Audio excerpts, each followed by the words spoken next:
Hey guys, welcome back. Nothing new today. We're just going to review for your test, which is Thursday. Okay, so most of your test will be on area. And on Canvas, I gave you a hand-drawn bunch of graphs, like 6 area pictures that I want you to make sure you do. That's like every type of area. But what I'm going to focus on today is the other 2 things that's on your test, because half your test will be area and half will be these other 2 things. And they're pretty easy. So real quick, average value. Don't confuse it with average rate of change. Average rate of change is your Algebra 1 slope. Average value when they ask you to find the average of something that they have already defined. So this is an example of average value. Hopefully you remember how you do this. You're going to add up all of the things that you want the average of from 10 to 20. And then basically divide by the number of numbers, which is 1 over 20 minus 10. And that'll get you the average of whatever this thing is defined to be. Okay, and it's typically a calculator problem. And this would be a calculator problem on your test as well. Okay, if you want to go ahead and do that in your calculator, Math 9, hit pause.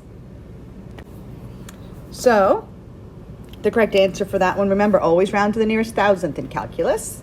And there you go. Okay, the next topic, the fundamental theorem of calculus part 2, and knowing when to do this.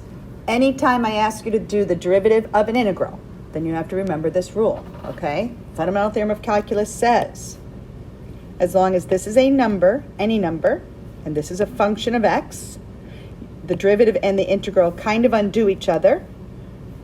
You have to replace the t's or the variables with this, the upper bound, and multiply by the derivative of that upper bound, okay? And you'll do this whenever you do the derivative of an integral. So my answer ends up being, with no derivative and no integral symbol, I get just what's behind it. But in place of that t, I'm going to put a 3x squared. And I'm going to multiply by the derivative of 3x squared, which is 6x. That's essentially it, except you should square that. And be careful when you square it, please. 3x squared times another 3x squared is a 9x to the 4th. And that's it. You just got to know when to do it. It's not difficult. And you will have several applications of this concept. Also, don't forget, if you have to reverse the bounds, like let's say this wasn't a number and it was flipped, make sure if you have to reverse the bounds, you have to put a negative out front. Okay, here's one of the applications. When is f of x decreasing?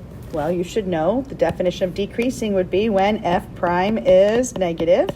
So we have to find f prime. F prime would be the derivative of this, which is 0, that goes away. And the derivative of all of this is the fundamental theorem of calculus part 2. I'm going to replace all of my x's with t's. So plug in a 2t right here and a 2t right here. Okay? And multiply by the derivative of 2t, which is 2. If you're wondering why I'm hesitating, I think I have my variables mixed up, but I'm going to go with it. So again, make sure you remember to multiply by the derivative of this. You might want to do it first. That's where this extra 2 comes from. Now I'm going to do a sign chart. Set each of these equal to 0. This will be when x is 0. This will be when x or t is 2. Like I said, I have my variables mixed up. And now I'm going to do a sign chart of the derivative. Okay, so remember, you're doing the sign chart of this. Well, notice this is squared, so it's always positive. This is a positive number. So the only thing I'm really doing a sign chart of is this cubed part. So sign chart of my derivative. Okay, when I plug in a 1, then this would be negative, and a negative cubed is a negative. If I plug in a negative 1, you'd get a negative 2 minus 4, that's a negative. Cube, it's still a negative. If I plug in a number over here, like a 3, I get a positive. So when is the function decreasing? From negative infinity to 0, and then from 0 to 2. But because I messed up the variables, now we have something to debate. If it's time, you wouldn't include the negative time. That would be, there is no such thing. All right, so that's just me trying to make sure you understand how to do the fundamental theorem of calculus part 2. Let's see what else we got. Apparently nothing. Yeah, no, the rest of the review is just knowing how to do area. And I think that I wrote the review worksheet today. It's very, very similar to what I plan on testing you on, okay? So I don't think I'm going to work all these out in today's video because I can do it tomorrow's video, but regarding the area problems, half your test is going to be calculator and half will be non-calculator. So pay close attention to how to do it with and without a calculator.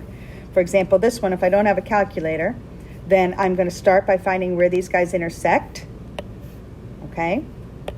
So when does x cubed minus 12x equal x squared? Set it equal to 0. Factor. Take out an x. Okay, factor it again.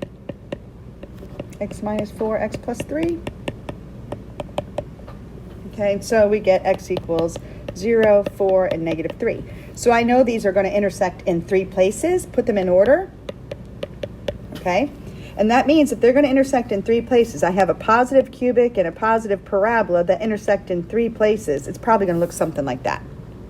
Okay, so that's what you want to kind of visualize. But I now know they intersect in 3 places. I'm going to have to integrate from negative 3 to 0. And then I'm going to also integrate from 0 to 4. Now you just got to make sure you get the order correct. In the first region, this region, the cubic is on top. So it's g of x minus f of x. And it flips for the second part, f of x minus g of x. Okay?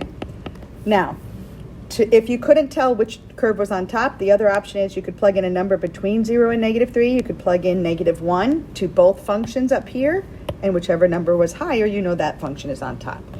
Now, if you have to work this one all the way out, then you would want to go ahead and write the expression out, do the antiderivative, but the final answer, if it's ugly with a lot of fractions, remember that last thing where you actually do all that crazy math is only worth a little bit of the problem. So you don't want to waste your time on it unless you have time at the end of the test. Okay? All right, I didn't do that all the way on purpose. Another example, if it is a calculator problem, be prepared to know how to get the bounds, the points of intersection with your calculator, and make sure that you either store those values or put all of them in your integral. Okay? So when it's a calculator problem, you have to make sure you do not round your bounds. You don't round until the very end. Okay? That's pretty much it, guys. 2 worksheets. Hope you're doing well. Remember, let me know if you have any questions or videos you need me to work out. Have a good one. Bye.